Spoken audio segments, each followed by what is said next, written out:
called Share My Mind, and you don't die. This is the season 3, the episode 445 in the series How to Manifest Immortality. And the name of today's teaching is Right Teaching and Right Learning. A good teacher clarifies his own ideas and strengthens them by teaching them. Teacher and pupil are alike in the learning process. They are in the same order of learning, and unless they share their lessons, conviction will be lacking. A good teacher must believe in the ideas he teaches, but he must meet another condition. He must believe in the students to whom he offers the ideas. Many stand guard over their ideas because they want to protect their thought systems as they are, and learning means change. Change is always fearful to the separated because they cannot conceive of it as a move towards healing the separation. They always perceive it as a move towards further separation because the separation was their first experience of change. You believe that if you allow no change to enter into your ego, you will find peace. This profound confusion is possible only if you maintain that the same thought system can stand on two foundations. Nothing can reach spirit from the ego, and nothing can reach the ego from spirit. Spirit can neither strengthen the ego nor reduce the conflict within it. The ego is a contradiction. Yourself and God's self are in opposition. They are opposed in source, in direction, and in outcome. They are fundamentally irreconcilable because spirit cannot perceive and the ego cannot know. They are therefore not in communication and can never be in communication. Nevertheless, the ego can learn, even though its maker can be misguided. He cannot, however, make the totally lifeless out of the life given. Spirit need not be taught, but the ego must be. Learning is ultimately perceived as frightening because it leads to the relinquishment, not the distraction of the ego, to the light of spirit. This is the change the ego must fear because it does not share my charity. My lesson was like yours, and because I learned it, I can teach it. I will never attack your ego, but I'm trying to teach you how its thought system arose. When I remind you of your true creation, your ego cannot but respond with fear. Teaching and learning are your greatest strengths now because they enable you to change your mind and help others to change theirs. Refusing to change your mind will not prove that the separation has not occurred.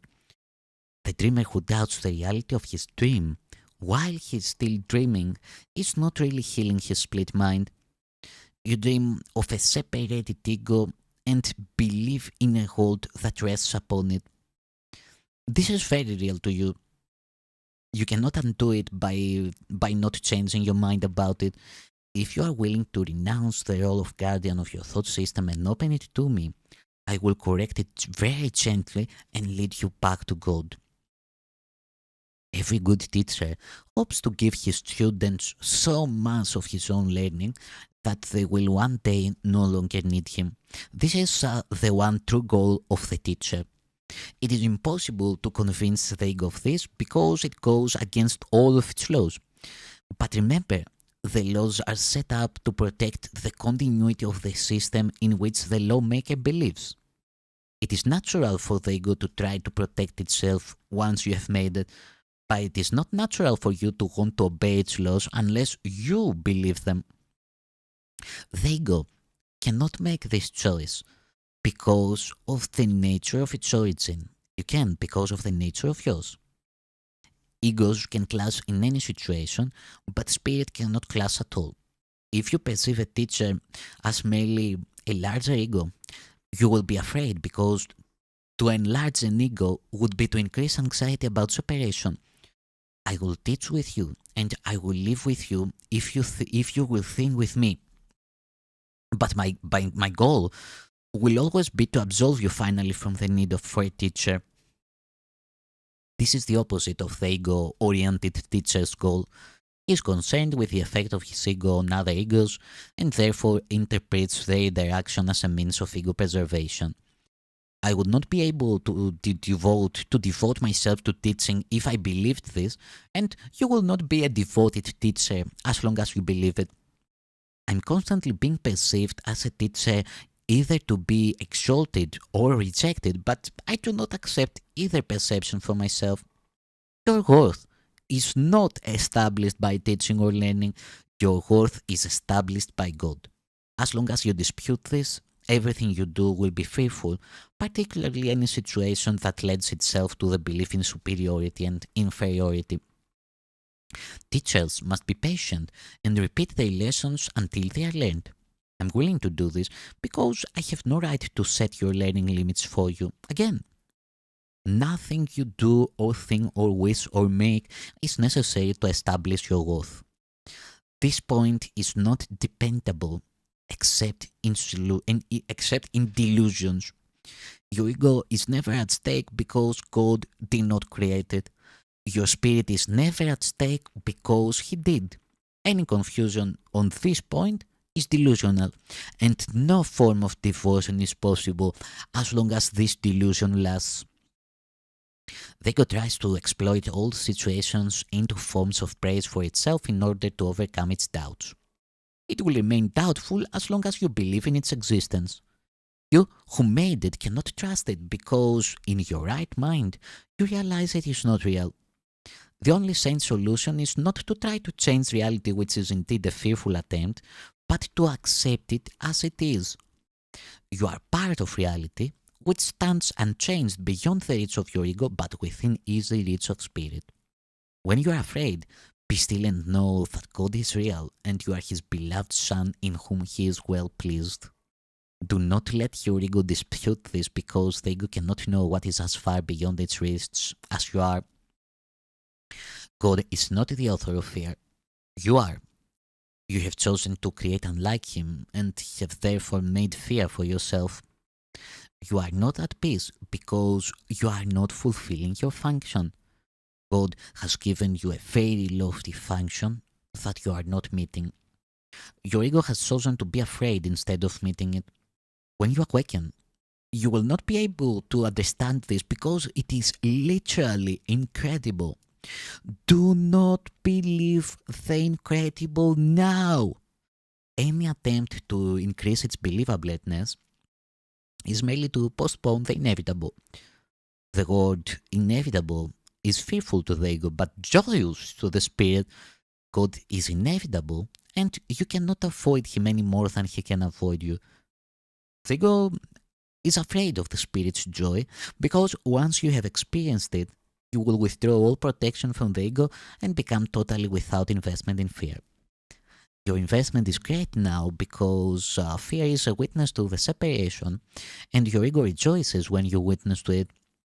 Leave it behind. Do not listen to it and do not preserve it. Listen only to God, who is as incapable of deception as is the spirit He created. Release yourself and release others.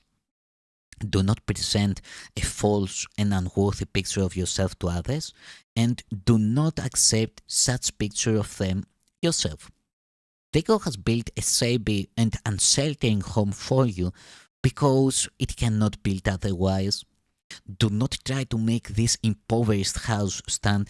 Its weakness is your strength. Only God could make a home that is worthy of His creations, who have chosen to leave it empty by their own dispossession. Yet His home will stand forever, and is ready for you when you choose to enter it. Of this, you can be wholly certain. God is as incapable of creating the perishable as the ego is of making the eternal. Of your ego, you can do nothing to save yourself or others, but of your spirit, you can do everything for the salvation of both. Humility is a lesson for the ego, not for the spirit. Spirit is beyond humility because it recognizes its radiance and gladly shed its light everywhere, and gladly sheds its light everywhere. The meek shall inherit the earth because their egos are humble, and this gives them truer perception. The kingdom of heaven is the spirit's right, whose beauty and dignity are far beyond doubt, beyond perception, and stand forever as the mark of the love of God for His creations, who are wholly worthy of Him and only of Him. Nothing else is sufficiently worthy to be a gift for a creation of God Himself. I will substitute for your ego, if you wish, but never for your spirit. A father can safely leave a child with an elder brother who has shown himself responsible, but this involves no confusion about the child's origin. The brother can protect the child's body and his ego, but he does not confuse himself with the father because he does this.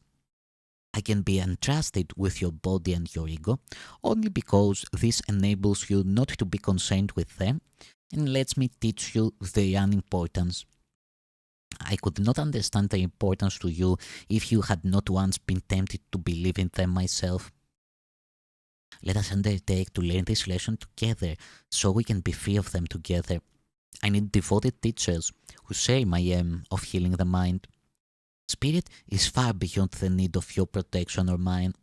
Remember this: in this world you need not have tribulation, because I have overcome the world.